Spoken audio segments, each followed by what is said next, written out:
Good morning, everyone. Thank you so much for joining us today for Transportation Demand Management, Opportunities and Strategies for Municipal Leaders. My name's Tracy Barsavages, and I'm the Executive Director of the Delaware County Transportation Management Association. We're truly excited to welcome back our old friends and welcome new friends and what we hope will be a valuable day of education for everyone.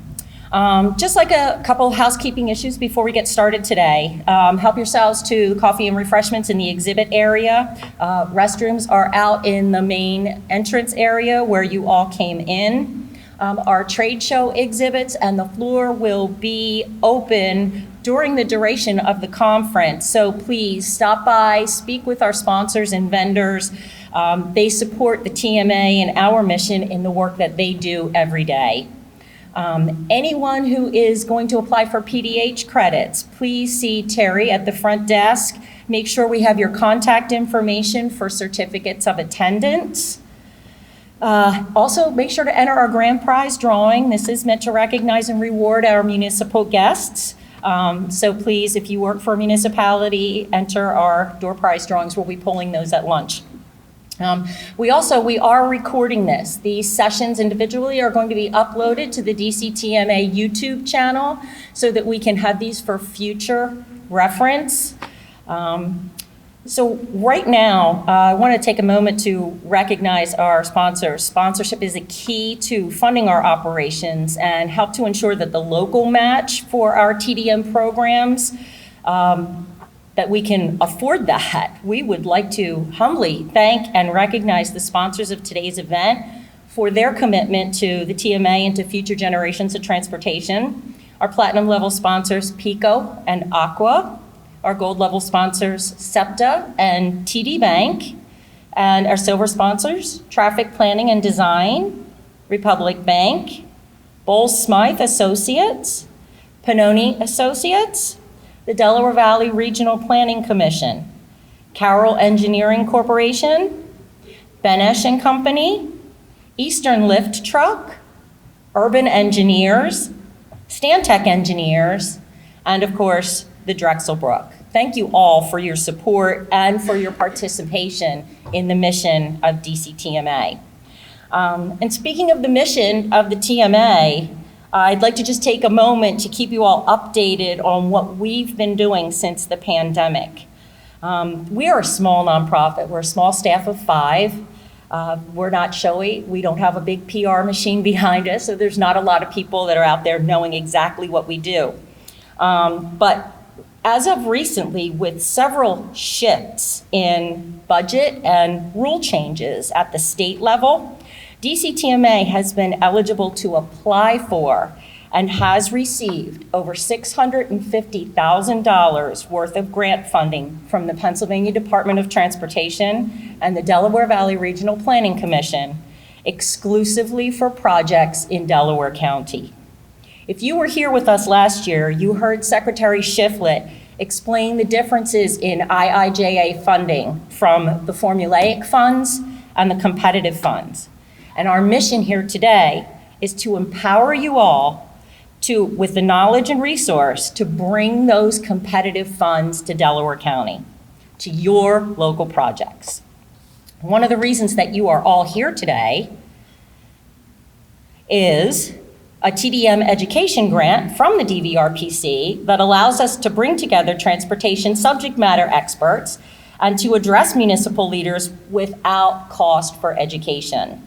This allows us to follow up and apply the correct resources to specific municipal areas applying for grant assistance for any sort of transportation issues, be it bike, pedestrian, transit, safety, or other. Our project manager, Lauren Fink. Lauren, where are you? Lauren Fink in the back there. She's the one that put this all together, and she's responsible for the coordination of this wonderful program you're attending today. So thank you, Lauren. Awesome. Another grant-funded project that's available in Delaware County is our senior travel training classes that are available at no charge for senior groups, senior living facilities, case management, and senior caregivers.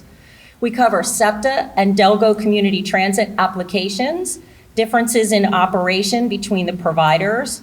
And if your municipality has a senior citizens group that meets regularly, please stop by our DCTMA exhibit table and pick up a flyer with information so you can bring this TDM education program to your municipality. Marianne Sandone, Marianne over there, is the project manager for our senior travel training, so please see Marianne if you have any questions. Another project that we currently have is our TCDI, or Transportation and Community Development Initiative grant, which is a planning grant that is currently working on a multimodal transportation study for the Chester Pike corridor to address alternate modes of travel along a primarily vehicular dependent and out-of-date roadway. Prior to this award, TMAs had previously been ineligible for this type of funding. But yet this is another illustration that with proper coordination and planning, multiple entities can yield these competitive funds.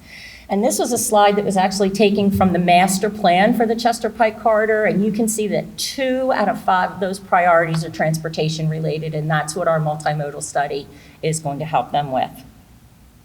Our community traffic safety project has been the recipient of a PennDOT equity grant, which is funding specific to bringing safety equipment to communities of disadvantage.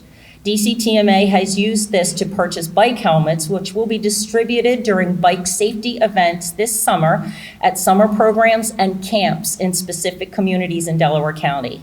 Allison Striegel, Allie, back there, is our CTSP program director and provides all traffic safety education to various county groups. So if you need traffic education and safety, please see Allie. So many of you are familiar with the 80-20 parameters of grant funding, which involves the award recipients, our responsibility for the 20% of project costs. This is our local match. And this is where your partnerships and sponsors dollars come in. And we realize that there are many, many organizations that are vying for your corporate dollars, and we encourage you to consider membership in DCTMA as a return on your investment to those dollars. We are a nonprofit 501c3 organization and an outward commitment to sustainability for future generations.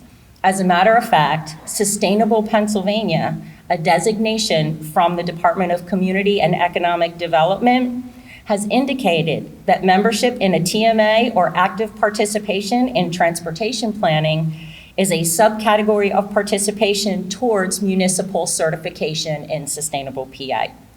We hope that you will consider partnership with DCTMA as a return on your investment, helping us bring this competitive funding to Delco. Just as we are indebted to our partners and sponsors for supporting our programs financially, so too are we thankful and appreciative to our board of directors, who are an integral part of our success and sustainability. Our board of directors is a dedicated group of individuals who believe in the mission of the TMA, who value their company's commitment to giving back to their community in form of community service, and for those who work for organizations that are committed to sustainable operations for future generations. Please help me recognize the DCTMA Board of Directors: Adam Gattuso from Monroe Energy, Armand Alessi from Mainline Health, Margaret Boobin from Penn State Brandywine Campus, Bruce Egan from Crozier Health, Jeffrey Roken from Urban Engineers, Jessica Noon, Philadelphia International Airport, Joseph Mastronardo from Pannoni Engineers, John Grant from Stantec Engineers, Lori Pinkney from Values into Action, Mike Bunner from the Franklin Mint Credit Union, Randy Prince from TD Bank, Thomas Schaefer from the Delaware County Planning Department, Steve Cunningham from Jacobs Engineering, and our ex officio members, Stacy Bartels from the Delaware Valley Regional Planning Commission, Trish McFarland from the Chamber of Commerce, and Tim Stevenson from PennDOT's District 6 office. I'd like to recognize our executive committee at this time, Shamel Roberts from Delaware County Community College, who serves as our treasurer, Stephen Neese from Newtown Township, who serves as our secretary, Eric Ostemchuk from Traffic Planning and Design, who serves as our vice chair, And at this time, I would like to turn the podium over to our chair, DCTMA Board Chair Dennis Wolf from Republic Bank, who will introduce our keynote speaker.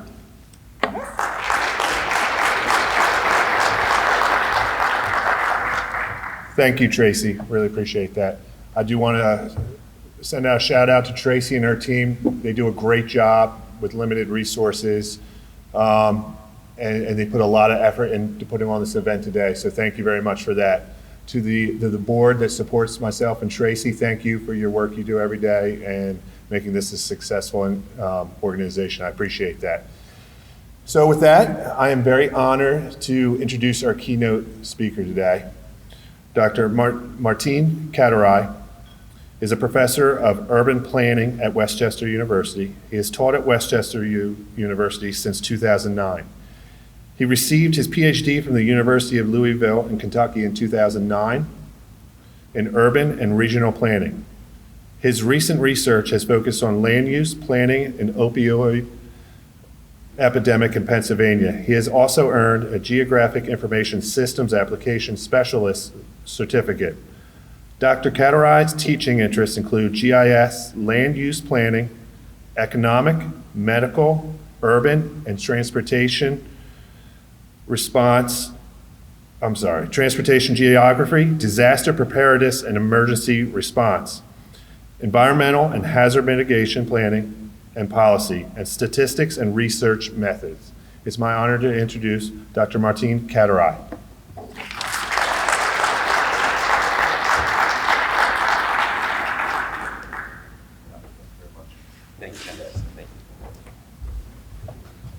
Well, good morning. Thank you for the introduction. And, as he was explaining here, I'm a very interdisciplinary person by nature. But anyway, so it's so wonderful to see so many of you here today. And there's something special about being in person. You know, we've all kind of gone through the pandemic and we've kind of gotten used to these Zoom meetings. But, I'm not so fond of, speaking online and over Zoom. So it's wonderful to see all these faces and being here with you today. So before we get started, I thought I would kind of give a little plug to our program, a little self-promotion about Westchester University, just to give you guys all an update about what's happening there. And we are very happy to announce that we received accreditation by the Planning Accreditation Board starting this January of 2023 for our BS in Urban and Environmental Planning. So it was a long process, and we were kind of in the middle of the pandemic when we had to go through and put together reports and meet with the accreditation committee. But, so we are very excited about this, and that this means a lot to our students when, when they go to sit down for the AICP certification. So we're really happy about that.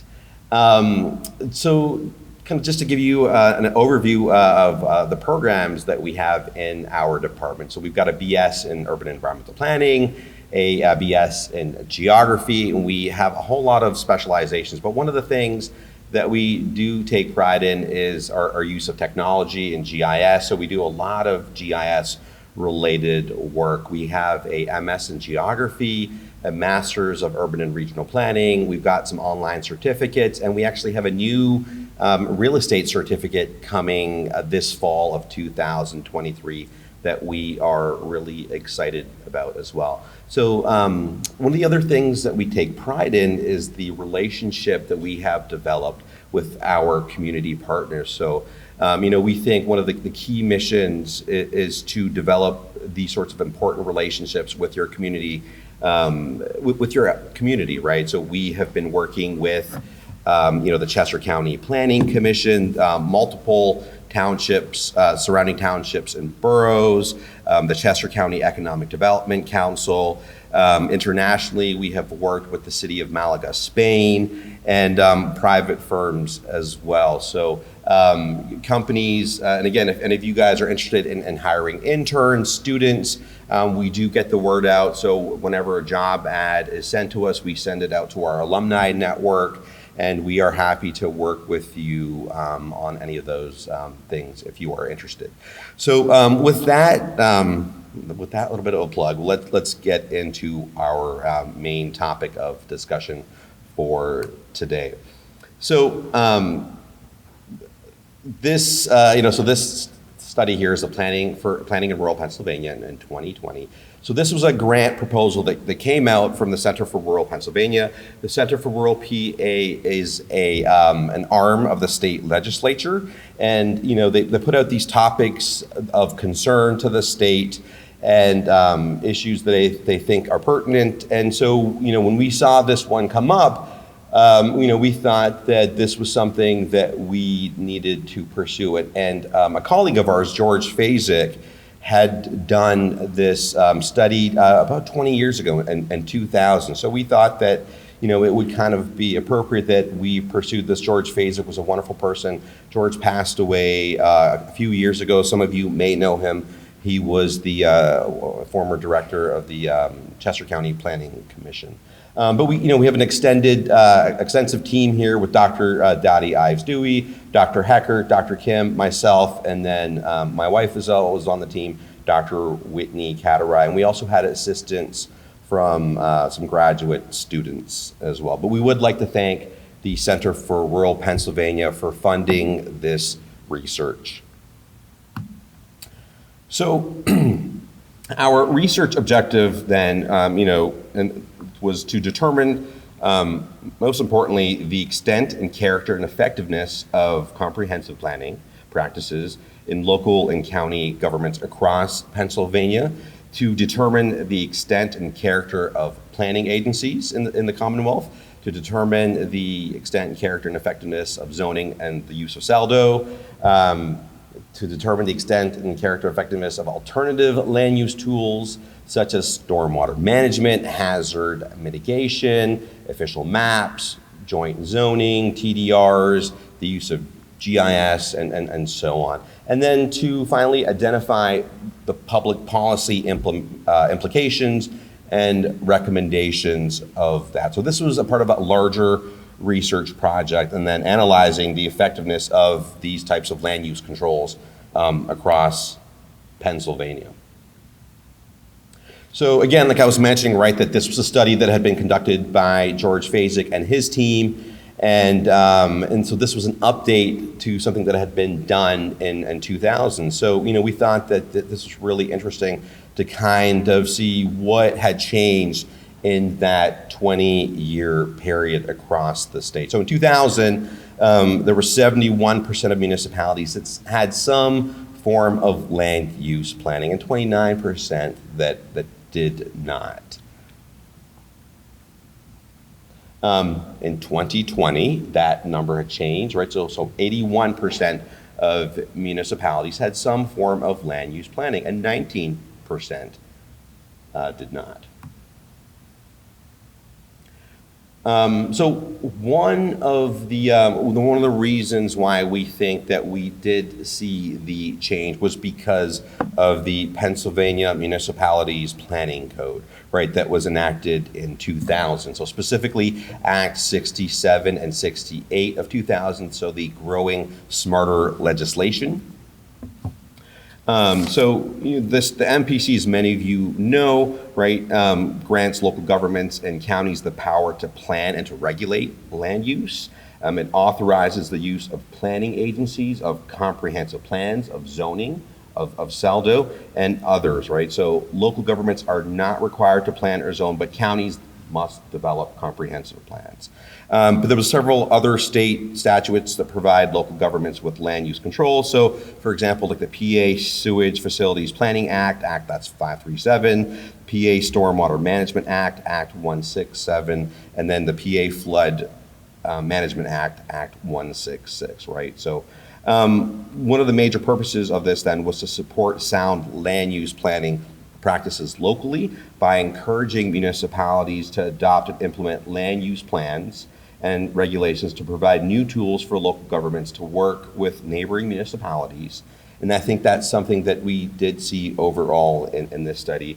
And then to coordinate land use planning. And the second purpose then was to discourage the awarding of state financial assistance for infrastructure or facilities development if proposed projects were inconsistent with local comprehensive plans and land use regulations.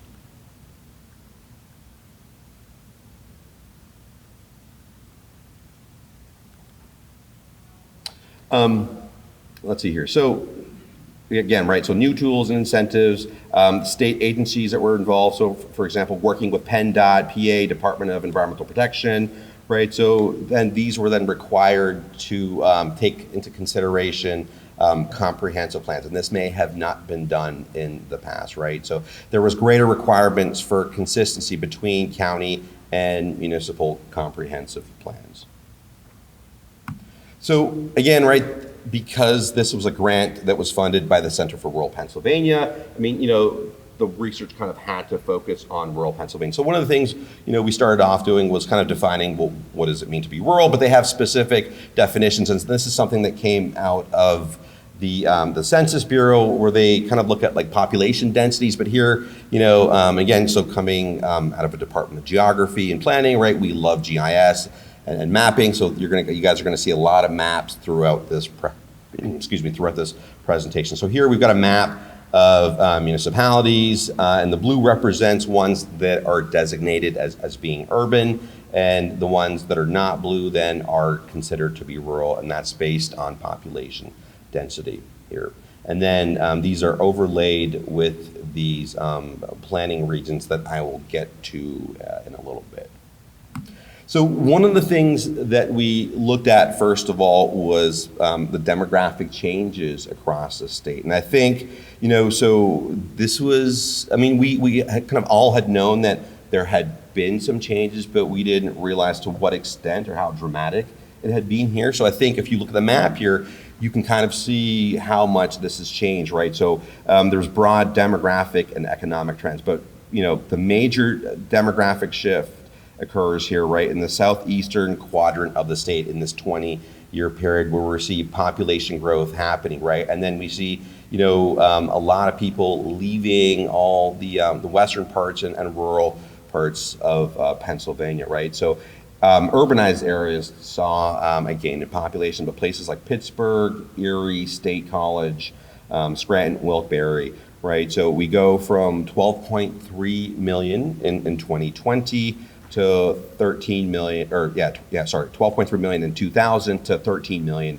in 2020. So that is approximately 5.7% growth. So this kind of gives us the context of what's going on in the state, right? So, but it's really interesting for us to kind of see this, the demographic change here going on in Pennsylvania. So, again, right, we set out this is before the pandemic when this happened. So we come up with all these grand plans that, we've got this extensive team. We're gonna drive out to all these different places. We're gonna meet with people in person. We're gonna do these surveys. And then, March 2020 happens and everything shuts down, and we have to, the whole university goes to being online. And so we kind of have to retool and think about things. How are we going to do this survey? So everything kind of switches to online.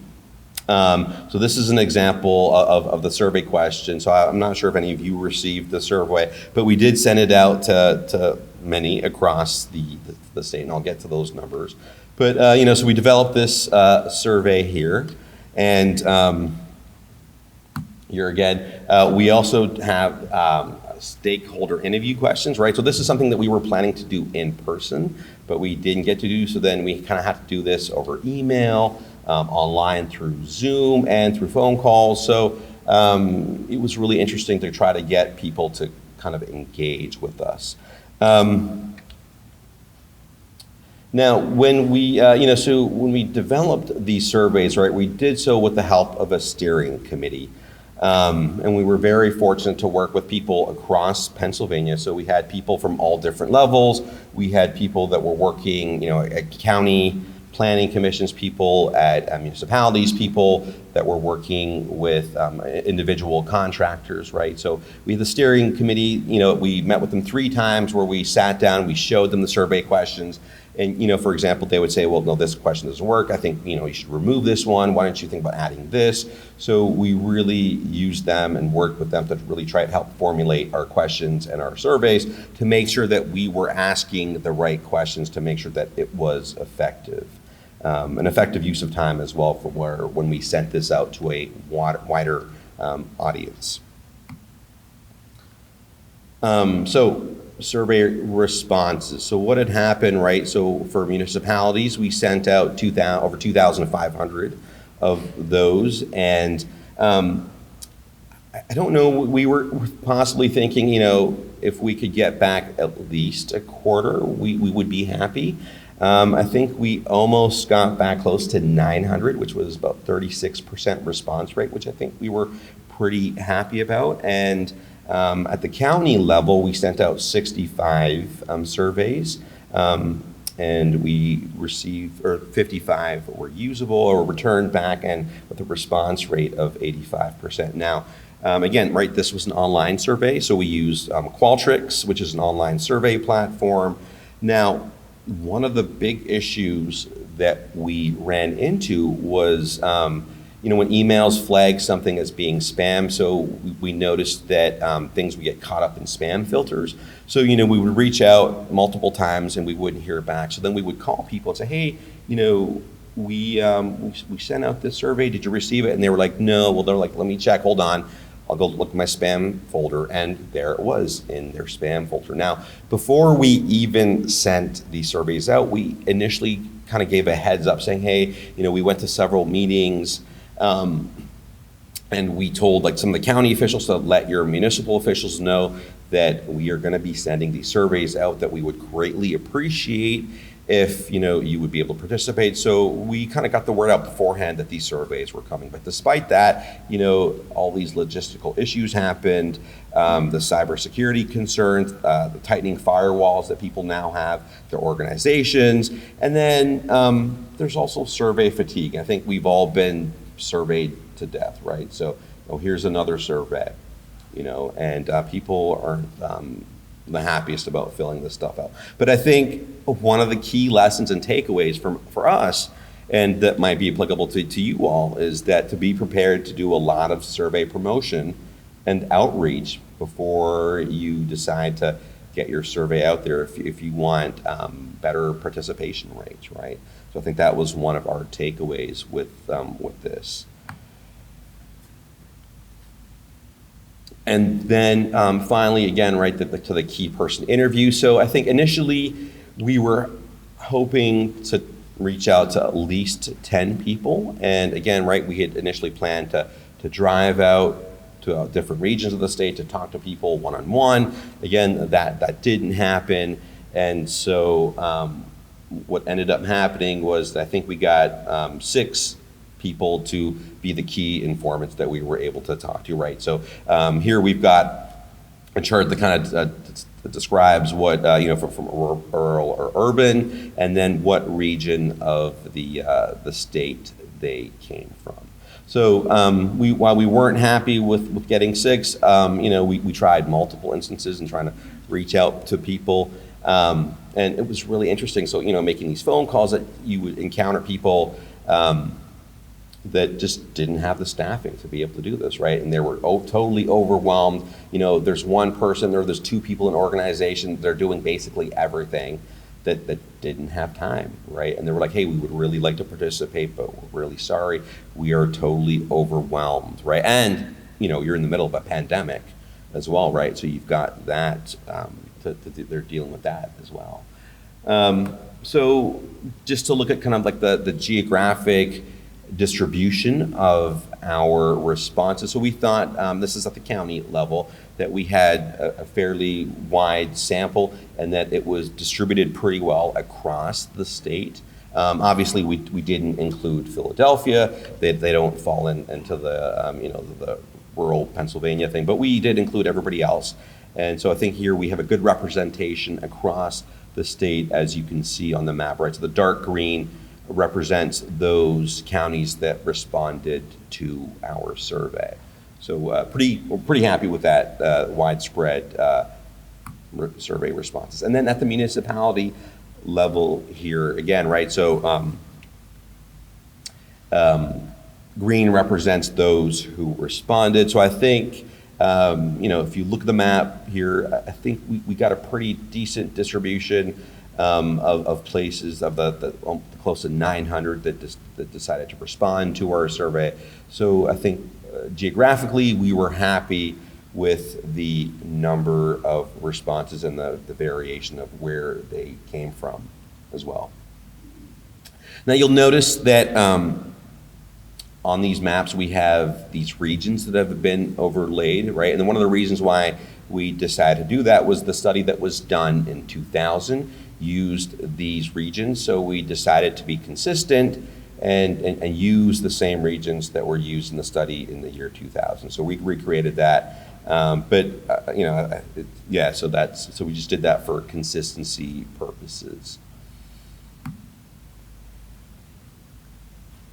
So on to some of the results here, right? So if we look at, we've got planning agencies, which stayed pretty consistent between 2000 and 2020. Zoning, which stayed pretty consistent as well. SALDO, we see a little bit of an increase, right? But if we look at comprehensive plans, right, we actually see an increase, right, from 52% to 64% usage of comprehensive plans.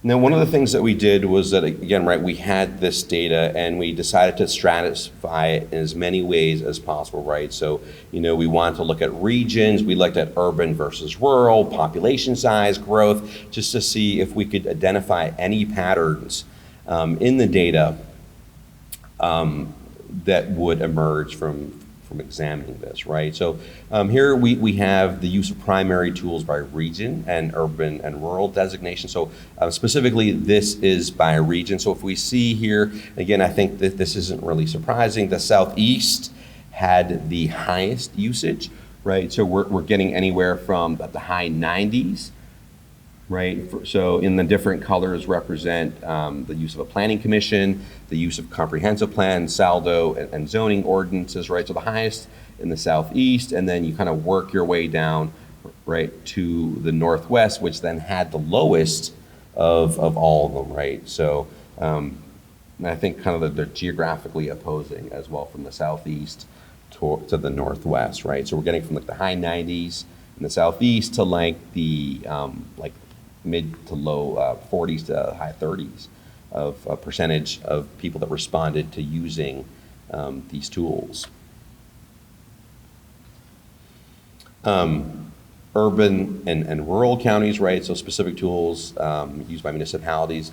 When we look at it by urban versus rural, I think, again, the results weren't surprising. Consistently, we see the areas that are designated as urban have a much higher use of these tools compared to the rural areas, right? So sometimes you're seeing almost double in some cases. For example, if you see like planning commission, right, big difference between 43% to 87%, and comprehensive plans, right, 51 to 85, SALDO 51 to 86, and zoning ordinances 43 to 85% usage. And next we stratified the data by population size to see if there was a difference there. And again, and I think this kind of goes along with the urban and rural, but again, areas that were the largest communities, right, that the greatest populations had the highest usage of these tools, right? Again, so we're seeing communities, for example, over 15,000 had almost 100% use of these 4 tools, right? And then even from 2,500 up to the 15,000, you're getting the majority of these people using these 4 types of tools. And then I think it really drops off very quickly then as you start getting to these really smaller communities, that are less than 500 people, between 500 to 900 people, and so on, right? You're getting almost, that very last category of less than 500 people, you're getting less than a quarter of those municipalities that responded to our survey of using these specific tools.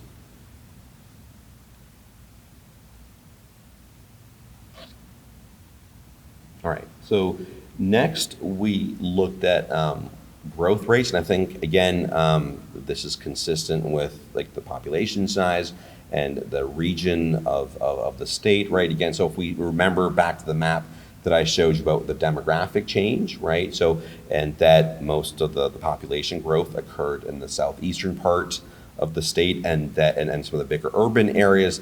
Again, we see then the growth and the use of these tools happening in the areas with the fastest growing parts of the state, right? So the fastest growth, and again, the areas with the greatest decline, right? So remember, like the Northwest, for example, you see the least amount of use of these 4 planning tools.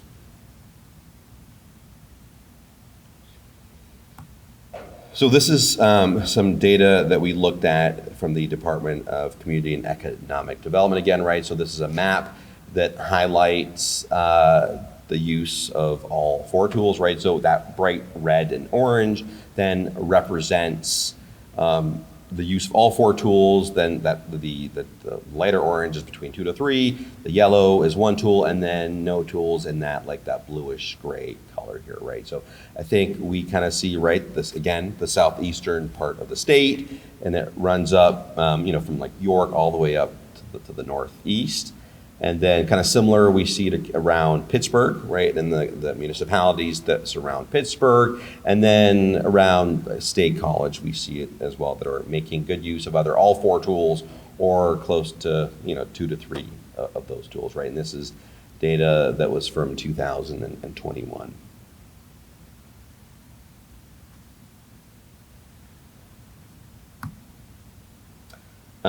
And I didn't include, again, there's a lot more maps in the actual report itself. It's like a couple of 100 pages. So if you are interested, you can actually take a look at it, look at the maps. I'll share the link with you. It's at the end of the presentation. But, this is just one of the examples of one of the maps here. But looking at municipal SALDO use, right? So, and we grouped the municipalities by their county. Again, kind of, we see similar results, again, to like all the other tools, right? So here again, the Southeast representing the highest use of SALDO.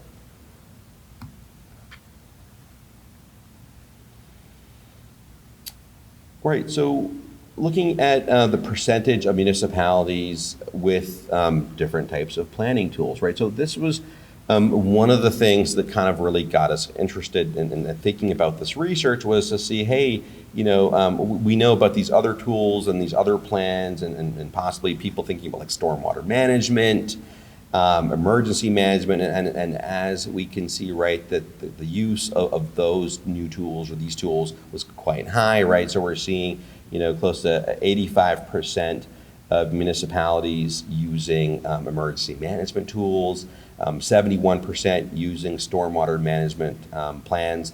But we were wondering, well, what about these new things, right? So like sustainability, for example. What about like climate plans, right? And what we can actually see here is that hardly anybody is doing that, which was really surprising to us, right? So you'll see that climate action plans are down at 2%. Sustainability plans down at 4% of those who responded to actually using those, right? And so when we actually had a chance to talk to the steering committee to do those key person interviews, what it basically came down to was that, that these are not of interest, right? That a lot of these communities are struggling and that, their top priorities usually deal with economic development, right? And that, the last thing they're thinking about is sustainability and climate. So that was a finding that was really interesting to us, that there's not a lot of this going on. And we see, right, that the state is really, trying to promote this. So it was really an interesting finding to see that.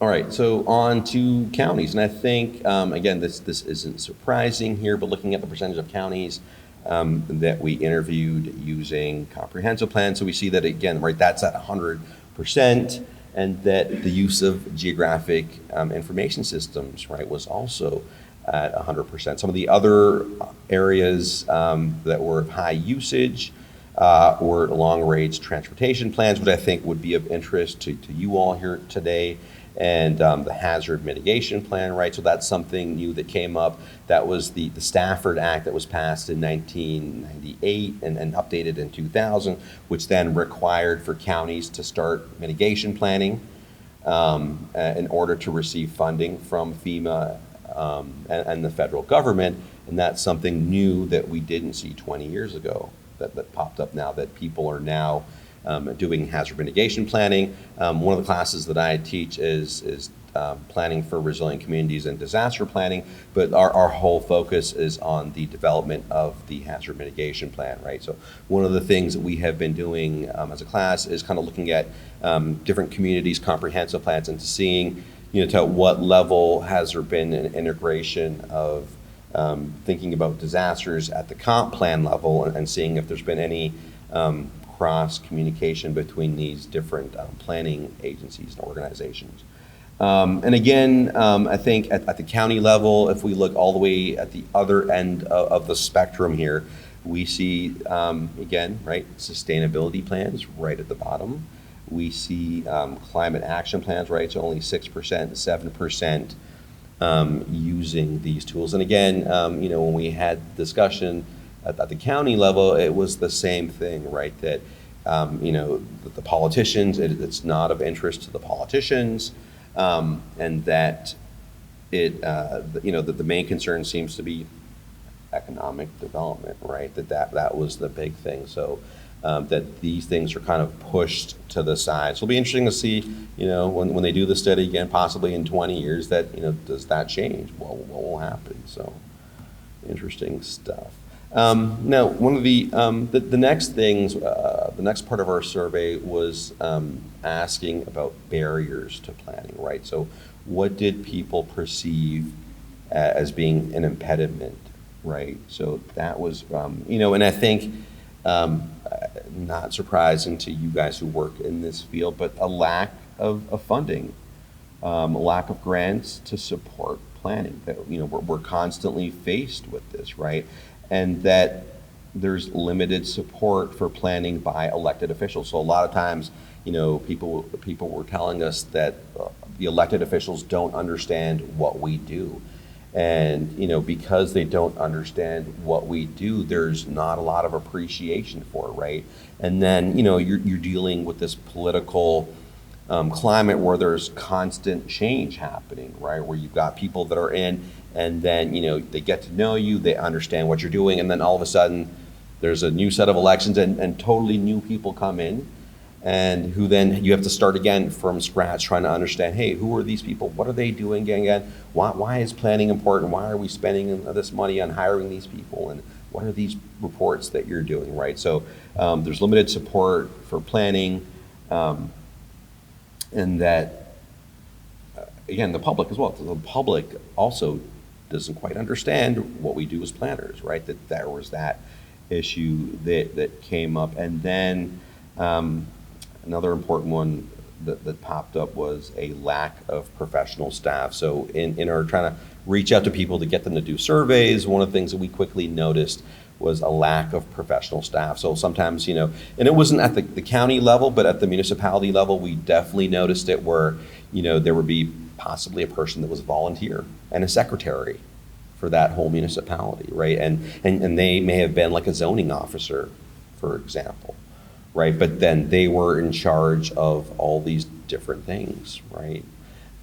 So there was that. And then there was also the fact that, we're doing this online and people are out of the office. So that was an issue that they were dealing with, that it was difficult for them to be out of the office and trying to coordinate things. So things weren't quite back to normal. So interesting to wonder, just to think about what the impact of the pandemic was on these results and how that may have influenced people's responses to the survey. And then I think the other important thing we see here is a lack of training and planning and land use by elected officials. So again, these are people that are coming in that don't have a whole lot of knowledge about planners, right? And about the important work that we do. So those in the red here that are the highlighted, we thought were some of the most important barriers to planning. But as you can see here, there was a lot that were identified, but those 5 or 6 that I mentioned were some of the most important ones. Right, so that was the municipal level. I think similar at the county level, again, I think we see more consistency and higher numbers agreeing about some of the barriers to planning. So for example, lack of support by the public. Right, again, so the public doesn't fully understand what it is that we do. Lack of training and planning and land use by elected officials. Again, lack of funding, right? Not a surprise. Lack of support by the elected officials, and then a failure to actually use a comp plan and making decisions. So that was something that we saw that came up, right? So it was that you guys are out there developing these amazing comprehensive plans, but then when the time comes for these elected officials to make decisions, they're not even looking at these comprehensive plans, right? And you've done all this work. So that was there was some frustration. You could sense that frustration, and when we talked to people about that people weren't looking at these comprehensive plans, that this was something that they would do because they had to do it, and then they would just sit it on the shelf, and then it collects dust, it gets old, and then you've got to try to update the plan, and then a lot of instances, you guys know how expensive it is to update these things. Where in some instances, it becomes difficult to update these things, and then at some point they're out of date and they're not really applicable anymore, right? And then you've got to spend all this time, energy, effort, money to update your plan. Right, so kind of just what I was just talking about here. So important factors for county comprehensive plan updates. People were realizing that new issues and problems needed to be addressed. So there's something that they came up in a community that they had not thought about previously. That I think was the biggest one. Again, plans were out of date. MPC update. They got more funding, right? So these were some of the issues, but why they decided to update. So our findings. So we definitely did see an increased use of comprehensive plans. But again, one of the things that popped up was that they remain to be underutilized by officials in the communities. So 35% of the municipalities and 38% of the counties reported not using plans at all. That's a lot, right? Over a third not using plans to make decisions. Even though you spend all this time and effort, you make them, and then a third of them aren't using these plans. So plans are underutilized in planning for infrastructure and capital budgeting. There's an increase in other types of plans, right? So for example, emergency management plans, hazard mitigation plans, stormwater management plans, right? So some of that might be driven by legislation, like federal legislation, for example, with respect to the hazard mitigation plan. When it comes to the biggest barriers to effective planning, it was a lack of funding, resources, and professional staffing, limited support by the elected officials, and a lack of training and planning and land use by elected officials. On a positive side, I think what we noticed, and I think what we were happy about, was that there was greater inter-municipal interaction. So that had increased, and I think counties had played a really important role in facilitating those interactions that happened, right? So, one of the things we thought was that it actually might have been the opposite. So we weren't quite sure about that, right? But it seems that there was actually a greater level of trust that was developed between municipalities and counties. So I think that was a really a positive thing for us to see that happening. So our policy recommendations, right? So we want to have direct support for municipal planning and land use regulations. So, to encourage efforts to implement joint plans, research to better understand impediments, and to find funding and incentives for joint planning commissions and for joint zoning to occur. Amendments to the MPC, and then rural planning resources, but the heightened legal standing of comprehensive plans related to land use regulation. Currently, there's no statutory obligation or responsibility to use comp plans, right? So maybe that's why we see over a third, right, of officials and in communities not using those plans when it comes to decision making, right? So land use regulations are not required to be consistent with a comp plan, right? So we want to kind of see an increase in scope to require assessment of interrelationships across all municipal plans and support plan integration in other ways. And then we want to see, finally, more funding, right? So direct funding for rural planning grants, new plans, and for plan updates, right? That was a consistent issue that came up, not having enough funding. Increase the planning capacity of small communities. Leverage resources of other providers of planning services, such as working and partnering with local universities and colleges. And then finally, to raise awareness and the value of planning and resources to train elected officials and appointed officials, right? So currently training on planning and land use regulations is not required. So that is something that we would like to be seeing change. The full report, you can access a full report that it was published in 2022 from the Center for Rural Pennsylvania. The link is down there, but you can access the study there. And that's it. So thank you.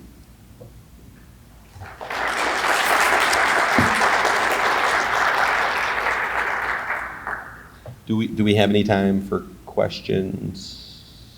If anybody has any questions for Dr. Katirai? And I would be happy to privately talk to you as well. If you want to talk to me privately, we can also do that. Yes.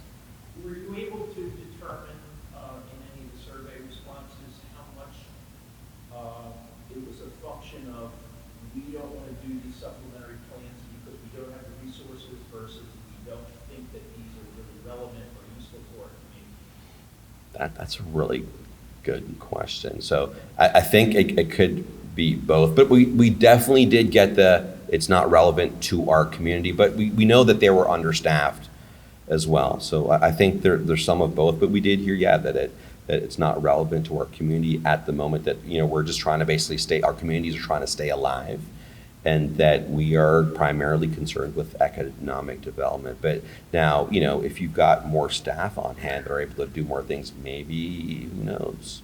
Yeah. I don't want to discount the value of a lot of the consultants that are in the room here too that have expertise. Maybe it's a matter of having the fiscal resources to fund those kinds of relationships. Yeah. Sure. Thank you. Could you speak a little bit? I know that Westchester has a municipal planning, Ph.D. I don't know exactly what that stands for, but could you explain a little bit about that and how that helps municipal planning boards? Yeah, so it's something that's actually done at Chester County. And so one of the things they do is that they will set up specific courses on specific topics. So one of the classes that one of my classes actually helped develop the material for was for transportation planning, right? And the process of transportation planning. And it's for anybody that's possibly interested. So any of the newly elected officials, it's really applicable to them, for example. And they come into office and they have no idea of any of these sorts of planning tools, and then they sit down, we'll take a course on a specific topic. So it could be about zoning, it could be about SALDO, transportation planning. Yeah, but it's very helpful. Yeah.